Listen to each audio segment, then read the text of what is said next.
आज हमारा अगला टॉपिक है कक्षा 8वीं का ये 400 का वर्गमूल अभाज्य गुणनखंड द्वारा निकालना है। तो हम अभाज्य गुणनखंड निकालते हैं 400 का।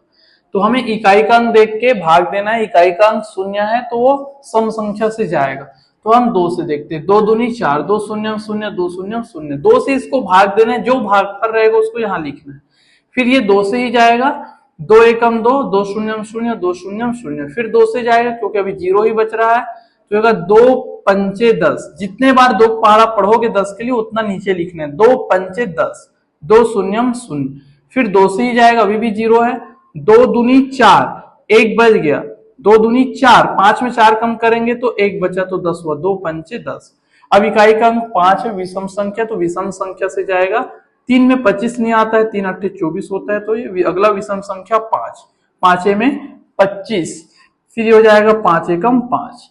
फिर हम इसको लिखेंगे 400 के बराबर में 1 2 3 4। 4 2 है, 1 2 3 4।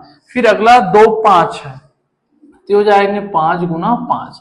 फिर हम क्या लेंगे, दोनों पक्षों का वर्गमूल लेने पर। तो हम दोनों पक्षों का वर्गमूल लेंगे, इसको बोलते हैं वर्गमूल। इसका मान होता है 1/2 होता है। 1 2 3 4, 1 2। फिर हम इसको लिखेंगे 2 के घात में 2, फिर गुना 2 के घात में 2, और ये हो जाएंगे 5 के घात में 2। जितने अपने को 2 का जोड़ा बनाना है उसको एक बार लिखना है घातांक के नियम से, तो घात में 2 लिखेंगे। एक बार लिखकर घात में 2, एक बार लिखकर घात में 2, एक बार लिखकर घात में 2, यानी कि 2 2 बार है, 2 2 बार है, 5 2 बार है।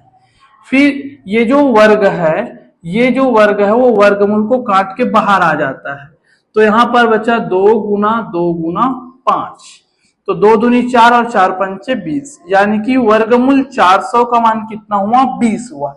ये कैसे कटा मैं थोड़ा एग्जांपल से आपको उदाहरण से बता देता हूं। ऐसा तो ये होता है 2 के घात में 2, और वर्गमूल का मान होता है 1/2।